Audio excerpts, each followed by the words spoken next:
Shalom Bapak Ibu Saudara yang terkasih dalam Tuhan. Bagaimana kabarnya saudara kasih dalam Tuhan? Saya berdoa, saya berharap Bapak Ibu semua dalam keadaan sehat dan penuh damai sejahtera. Selamat Paskah bagi kita anak-anak Tuhan, di mana Kristus sudah bangkit bagi kita. Dalam satu nyanyian pujian yang berjudul Hidup Matinya Bagi Umatnya, dikatakan di sana, kubur tak sanggup menahan Tuhanku. Batu lepas dan pintu terbuka, bangkit dia, kuasa maut terkalahkan. Kini Tuhanku kekal di sorga, hidup matinya bagi umatnya. Pujian ini akan saya sampaikan bersama dengan istri saya. Tuhan Yesus kiranya memberkati.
Ya, demikian nyanyian pujian yang saya sampaikan bersama istri saya untuk menjadi pengantar khotbah. Khotbah saya hari ini berjudul Yesus Bangkit dari Kematian, yang terambil di dalam Injil Yohanes pasal 20 ayat 24 hingga sampai 29, yang demikian bunyinya. Tetapi Thomas, seorang dari ke-12 murid itu yang disebut Didimus, tidak ada bersama-sama mereka ketika Yesus datang ke situ. Maka kata murid-murid yang lain itu kepadanya, kami telah melihat Tuhan. Tetapi Thomas berkata kepada mereka, sebelum aku melihat bekas paku pada tangannya, dan sebelum aku mencucukkan jariku ke dalam bekas paku itu, dan mencucukkan tanganku ke dalam lambungnya, sekali-kali aku tidak akan percaya.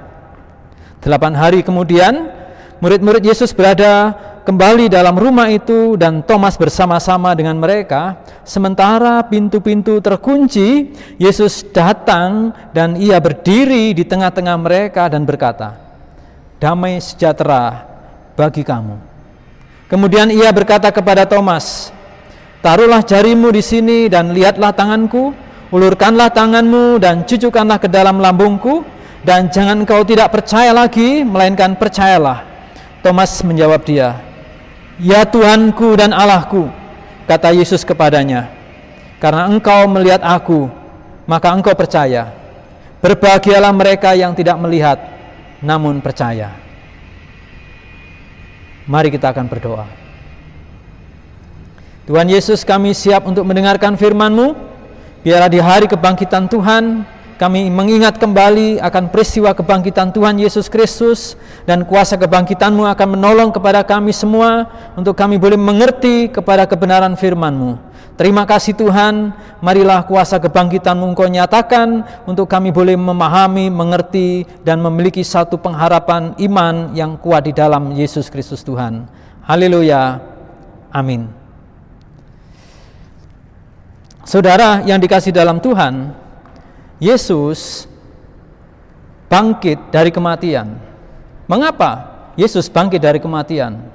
Yesus bangkit dari kematian menegaskan bahwa Dia adalah Tuhan. Sebagaimana kata Thomas tadi, ya Tuhanku dan Allahku. Jadi Yesus bangkit dari kematian menegaskan bahwa Yesus adalah Tuhan dan Allah. Hal ini menjadi satu berita yang tentunya sangat memberi satu pengharapan yang baru bagi dunia. Saudara, karena Yesus yang mati dan bangkit itu dan menegaskan Ia Tuhan, Ia sanggup memberikan damai sejahtera dan Ia sanggup membuktikan bahwa Dia menggenapi segala firman yang Dia sampaikan, dan bahkan Ia sanggup untuk memberikan kepada kita kekuatan iman.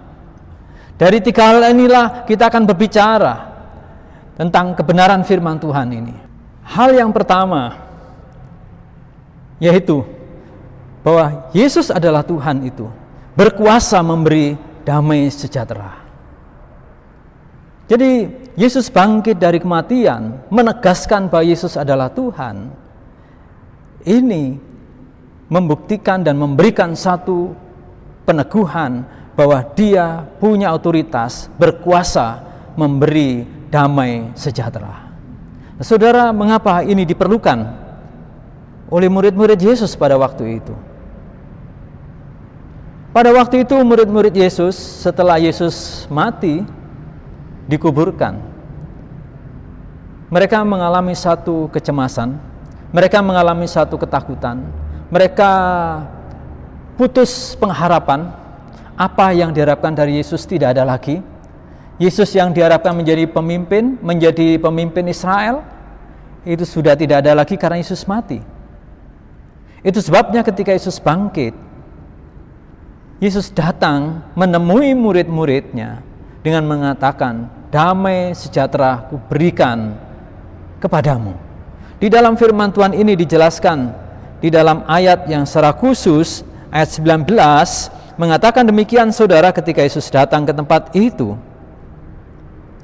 Ketika hari sudah malam pada hari pertama minggu itu, berkumpullah murid-murid Yesus di suatu tempat dengan pintu-pintu yang terkunci karena mereka takut kepada orang-orang Yahudi. Pada waktu itu datanglah Yesus dan berdiri di tengah-tengah mereka dan berkata, damai sejahtera bagi kamu. Selanjutnya, ini ketika pertemuan itu, Thomas tidak ada, saudara. Tidak hadir dalam pertemuan itu. Sehingga ia tidak memiliki damai sejahtera. Satu saat 8 hari kemudian, murid-murid Yesus berkumpul di rumah yang sama. Mereka dalam keadaan rumah yang terkunci, dan Thomas ada di sana juga. Lalu Yesus datang, dan Dia mengatakan dalam ayat yang ke-26 dalam bagian akhir, damai sejahtera bagi kamu. Saudara yang kasih dalam Tuhan, pada dasarnya semua orang membutuhkan damai sejahtera. Pada dasarnya Bapak, Ibu, dan saya membutuhkan damai sejahtera. Apalagi di tengah-tengah maraknya virus ini. Kita butuh damai sejahtera. Yesus datang memberi damai sejahtera. Yesus bangkit dari kematian yang menegaskan Dia Tuhan. Dia sanggup memberikan damai sejahtera. Dia punya otoritas memberikan damai sejahtera kepada setiap orang yang bersekutu di dalam namanya, kepada setiap orang yang percaya kepada Dia. Hal itu tentunya menjadi kebutuhan bagi semua orang saat ini. Nah, saudara, hal ini yang sekarang dibutuhkan oleh dunia. Dunia sedang diguncang dengan virus corona yang mengakibatkan banyak orang mengalami damai, banyak orang mengalami kehilangan damai sejahtera. Banyak orang mengalami ketakutan, banyak orang mengalami satu was-was dalam hidupnya. Tetapi bersyukur dalam peringatan hari Paskah ini mengingatkan kepada kita bahwa kehadiran kebangkitan Sang Kristus Yesus memberikan damai sejahtera. Apakah Bapak, Ibu, Saudara mau mengalami damai sejahtera di dalam Yesus Kristus? Damai sejahtera yang sangat dibutuhkan untuk saat ini maupun untuk kekekalan nanti. Kalau saudara percaya bahwa Yesus bangkit dari kematian, maka Tuhan akan hadir dalam hidup saudara dan memberikan damai sejahtera. Ini janji berkat yang luar biasa. Ketika Yesus berkata kepada murid-muridnya, kepadamu akan kuberikan damai sejahteraku. Damai sejahtera yang kuberikan kepadamu berbeda dengan damai sejahtera yang diberikan oleh dunia. Damai sejahtera karena Yesus mati dan bangkit. Dan ini sebuah kebenaran. Ini suatu kebenaran yang sungguh-sungguh nyata dalam kehidupan orang yang percaya kepada Yesus Kristus. Apakah saudara mau mengalami damai sejahtera itu? Sederhana. Percayalah kepada Yesus Kristus. Dia adalah Tuhan Allah. Dia yang pernah mati karena menanggung dosa kita. Dia bangkit, membuktikan bahwa dia Allah. Hanya dia yang sanggup memberikan damai sejahtera itu kepada manusia. Hal yang kedua, menegaskan bahwa segala firman Tuhan selalu digenapi. Semua firman Tuhan selalu digenapi. Hal ini yang bagian yang kedua.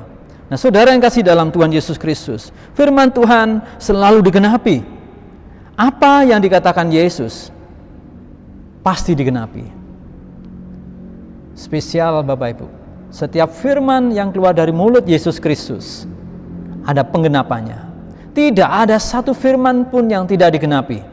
Semua akan digenapi. Nah saudara, apa yang dikatakan Yesus tentang kematian dan kebangkitannya digenapi. Dengan Yesus mati dan bangkit, itu sebuah bentuk penggenapan daripada firman Allah yang pernah ia sampaikan, bahkan para nabi sampaikan lebih dahulu, dan bahkan Yesus dalam jangka waktu yang singkat dia menyatakan bahwa itu akan digenapi di dalamnya. Mari kita renungkan, kalau kita perhatikan dalam bagian firman Tuhan berkenaan dengan penggenapan firman Tuhan ini, saudara yang kasih dalam Tuhan. Di dalam Matius pasal 28 dikatakan dalam firman Tuhan, Matius 28, firman Tuhan ini menegaskan kepada kita sekalian ayat 5 dan 6, yang demikian kata firman Tuhan, ketika murid-murid yaitu para wanita datang ke kubur Yesus, dia dijumpai dengan malaikat. Lalu di dalam ayat yang ke-5 dan 6 mengatakan, akan tetapi malaikat itu berkata kepada perempuan-perempuan itu, janganlah kamu takut, sebab aku tahu kamu mencari Yesus yang disalibkan itu. Ia tidak dari sini, sebab ia telah bangkit, sama seperti yang telah dikatakannya. Sama seperti yang telah dikatakannya. Yesus yang disalibkan itu, dia telah bangkit sama seperti yang dikatakannya. Ini membuktikan bahwa itu adalah penggenapan firman Allah. Ketika Yesus datang menjumpai Thomas yang disebut Didimus itu, ini adalah penggenapan firman Allah. Ketika Yesus bangkit dan menyatakan diri kepada murid-muridnya, ini adalah penggenapan dari firman yang pernah ia katakan sebelumnya. Saudara yang kasih dalam Tuhan, dalam bagian lain juga dikatakan dalam firman Tuhan, bagaimana orang-orang Farisi dan imam-imam ketika ia ingat firman Tuhan. Di dalam Matius 27 ayat 62 hingga sampai 65 ada satu pernyataan firman Allah ketika imam-imam kepala dan orang-orang Farisi datang kepada Pilatus. Dia mengatakan, saudara, Tuan, kami ingat. Ini orang-orang Farisi dan imam-imam kepala, saudara. Tuan, kami ingat bahwa si penyesat itu, si penyesat oleh mereka yaitu Yesus Kristus itu, sewaktu hidupnya berkata, sesudah 3 hari aku akan bangkit. Loh saudara, para imam-imam kepala dan orang-orang Farisi mengingat apa yang dikatakan Yesus, bahwa setelah 3 hari dia mati, dia akan bangkit kembali. Loh, mereka bisa ingat, tetapi murid-murid Yesus sudah ingat, saudara. Ini bisa jadi loh kepada kita sekalian. Orang-orang lain bisa ingat akan firman Tuhan. Sekarang banyak orang belajar firman Allah, saudara. Tetapi Kristen mungkin tidak ingat akan firman Allah. Ini menjadi satu permenungan buat kita. Kalau kita nggak ingat akan firman Allah, kita nggak mengerti janji Tuhan. Kita nggak tahu apa yang harus kita lakukan kalau kita tidak ingat akan firman Allah. Oleh sebab itu, ini penting untuk kita renungkan bersama. Yesus hadir di hadapan Thomas. Yesus sedang menggenapi apa yang ia sampaikan kepada Thomas, bahkan kepada murid-murid yang lain. Ketika ia hadir, ini membuktikan, ini menegaskan bahwa segala firman Allah, semua firman Allah selalu digenapi. Dari hal kecil, saudara. Jubah Yesus, ketika Yesus sudah berdoa, ya Bapa, ampunilah mereka sebab mereka tidak tahu apa yang mereka perbuat. Setelah Yesus berdoa demikian, saudara, apa yang dilakukan prajurit? Mereka membagi jubahnya Yesus, mengundi jubahnya Yesus. Itu pun digenapi sesuai dengan firman Tuhan. Apalagi ini masalah hal yang prinsip yang dasar, yaitu kebangkitan, kematian dan kebangkitan Yesus. Yesus genapi dan dunia tahu sampai hari ini. Jadi kematian dan kebangkitan Yesus Kristus adalah penggenapan apa yang dikatakan Yesus, apa yang dikatakan Allah, betapa bentuk kasih Allah bahwa setiap firman Tuhan itu adalah iya dan amin. Saudara yang kasih dalam Tuhan, masa corona ini masa yang membuat orang takut. Banyak orang cemas, sampai pemerintah harus merumahkan setiap masyarakat keluarga di rumahnya masing-masing. Kenapa? Karena virus corona ini dengan harapan bisa diputus penyebarannya sehingga dapat segera selesai. Ini masih corona, saudara.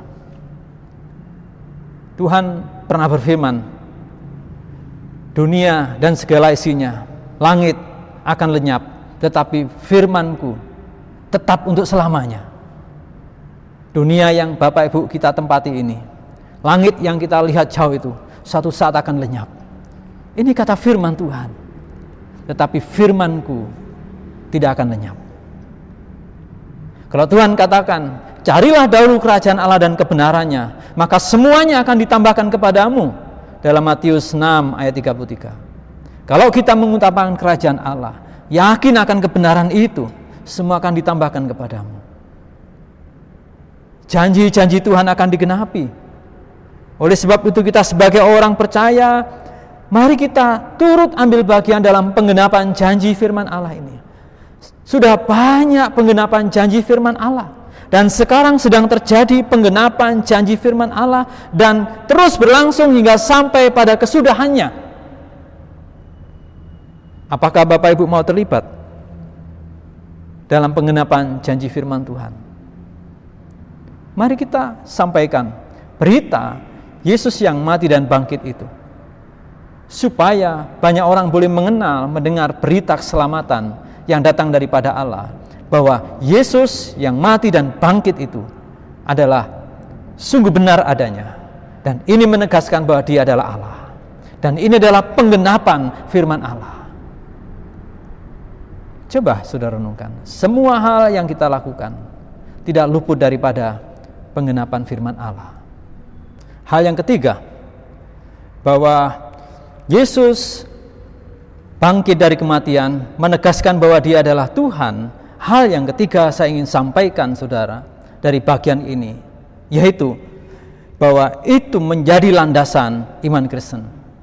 Yesus yang mati dan bangkit membuktikan Dia adalah Tuhan.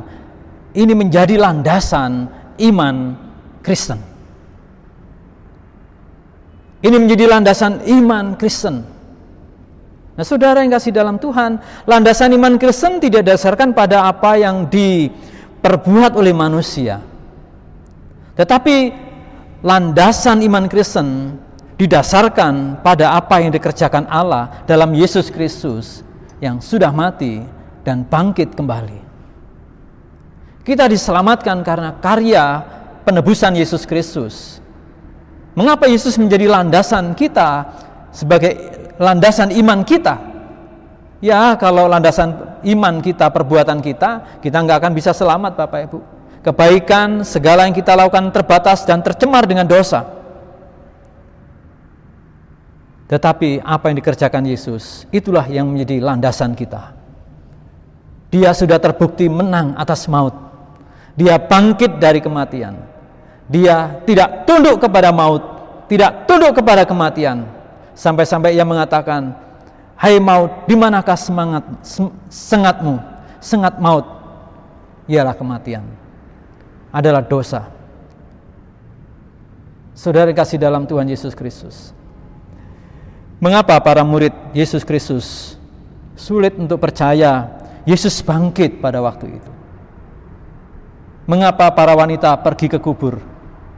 Karena mereka tidak percaya kalau Yesus akan bangkit pada hari yang ketiga.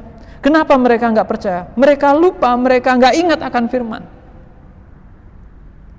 Mengapa para murid yang lainnya, pria-pria ketika tahu bahwa Yesus bangkit, diberitakan oleh para wanita itu, dan mereka enggak percaya kalau Yesus bangkit? Bahkan memandang itu omong kosong. Berita Yesus Kristus bangkit diberitakan oleh para wanita kepada murid waktu itu dianggap omong kosong. Sampai-sampai Tuhan Yesus bangkit dari kematian dan menyatakan diri kepada mereka. Dan ketika hadir dia mengatakan damai sejahtera, dan untuk penggenapan bagi firman Allah, dan juga untuk membangkitkan iman kita, supaya kita memiliki kekuatan iman yang sungguh benar kepada Allah. Kita percaya bahwa Yesus yang mati itu sudah bangkit, dan kubur sudah tidak berdaya lagi, maut tidak berkuasa lagi menguasai, membelenggu Yesus. Maut sudah dikalahkan dan Yesus sudah bangkit. Oleh sebab itu, sama halnya Thomas, ketika murid-murid yang lain sudah percaya Yesus bangkit, lalu di antara mereka memberitakan kepada Thomas bahwa Yesus telah bangkit. Bagaimana respon Thomas?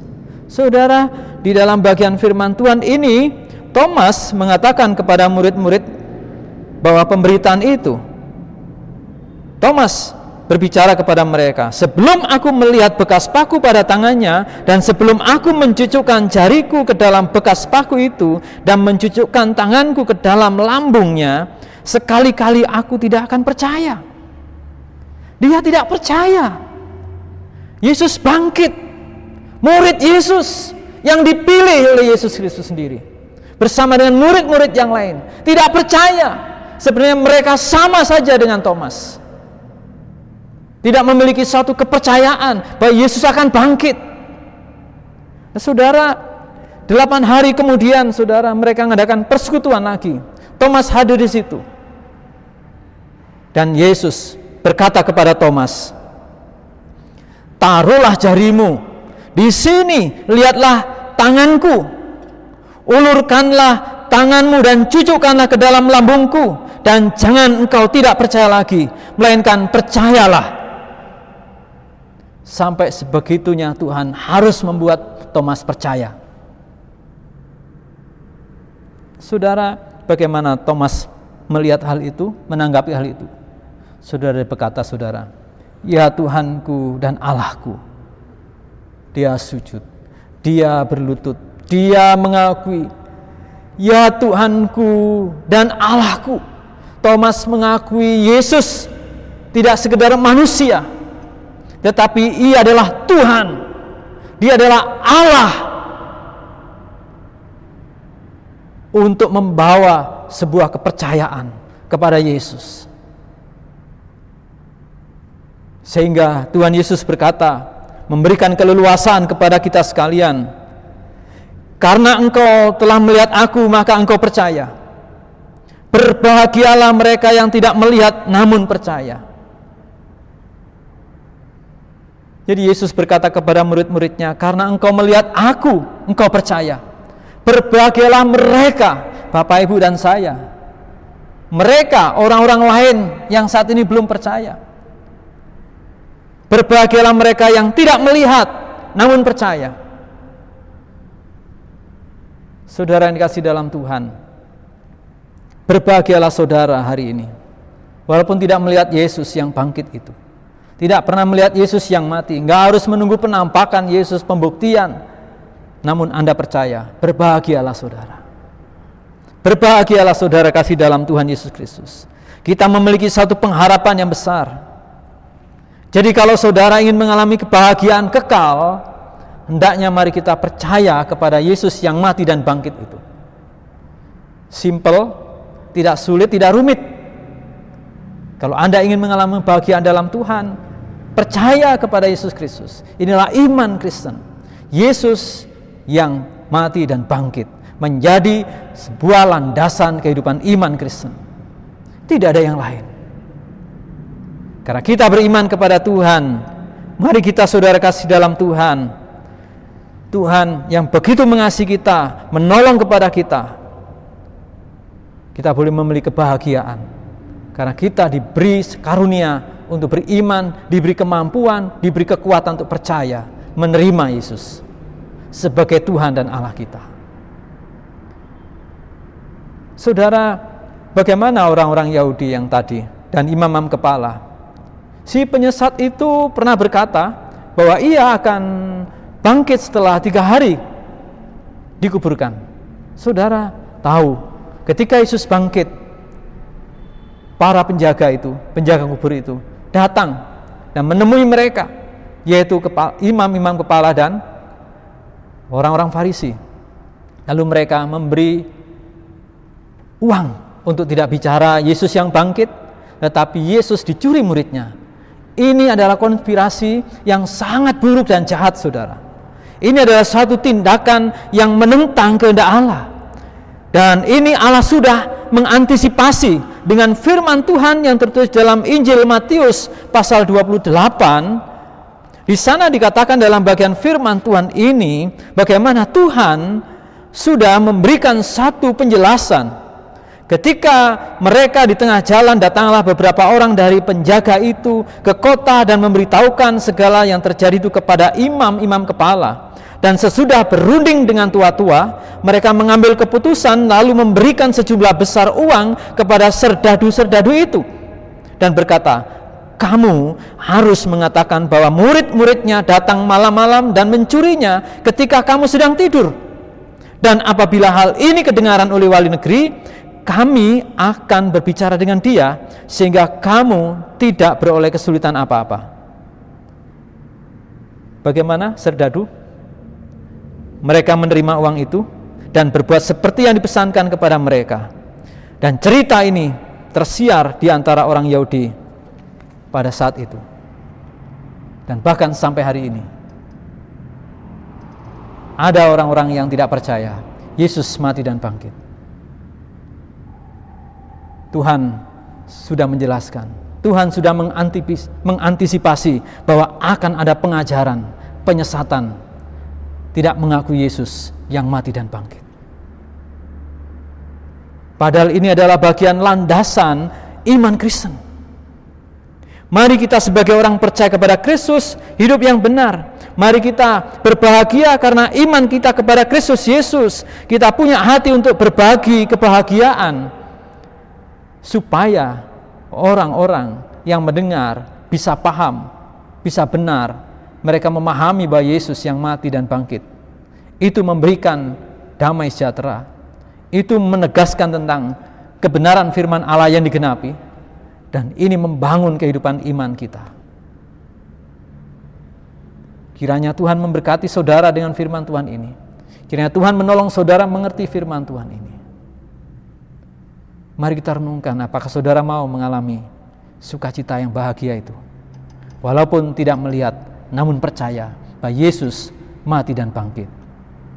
Ya, akhirnya saudara yang kasih dalam Tuhan Yesus Kristus, Yesus yang bangkit dari kematian menegaskan Dia adalah Tuhan. Karena Dia Tuhan, Ia sanggup memberikan damai sejahtera. Karena Dia Tuhan, Dia sanggup menggenapi firman-Nya. Karena Ia Tuhan, itulah alasannya menjadi landasan iman Kristen. Akhirnya mengapa Yesus berkuasa memberikan damai sejahtera? Mengapa Yesus menggenapi firman-Nya? Mengapa Yesus menjadi pondasi iman Kristen? Ada satu alasan. Karena Dia adalah Yesus yang bangkit dari kematian. Dia adalah Tuhan Allah. Sebagaimana Tuhan katakan, berbahagialah mereka yang tidak melihat namun percaya. Saudara, pastikan Apakah saudara sungguh-sungguh mengharapkan untuk hidup dalam damai sejahtera?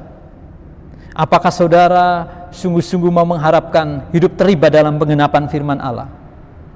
Pastikan apakah sungguh benar bahwa Yesus yang mati dan bangkit itu menjadi landasan iman saudara hari ini. Mari kita berbagi kebahagiaan karena Yesus bangkit dari kematian, supaya banyak orang tidak salah paham tentang damai sejahtera yang saudara miliki. Mari kita berbagi tentang Yesus yang mati dan bangkit itu. Dia adalah Tuhan, supaya banyak orang mengalami penggenapan firman Allah di dalam damai sejahteranya. Mari kita berbagi Yesus yang mati dan bangkit, yang menegaskan Dia Tuhan itu, supaya banyak orang boleh percaya kepada Yesus Kristus sebagai Tuhan dan Juru Selamat. Dan pada akhirnya banyak orang berbahagia, banyak orang mengalami damai sejahtera, banyak orang setiap hari ada di dalam rencana Tuhan. Maukah saudara terlibat untuk berbagi Yesus yang mati dan bangkit? Atau ada di antara saudara, Tuhan, hari ini saya mau menerima Engkau, saya ingin mengalami damai, saya ingin mengalami penggenapan firman-Mu, Tuhan, saya ingin punya iman. Hari ini saudara bisa berdoa kepada Tuhan. Tuhan, ini saya mau percaya kepada Engkau sebagai Tuhan dan Juru Selamat saya. Saya percaya Engkau yang sudah mati karena dosaku, dan Engkau bangkit untuk membenarkan hidupku. Dalam nama Yesus Kristus saya berdoa, amin. Tuhan memberkati saudara. Mari kita berdoa. Tuhan, terima kasih karena Engkau memberikan kami firman-Mu yang hidup.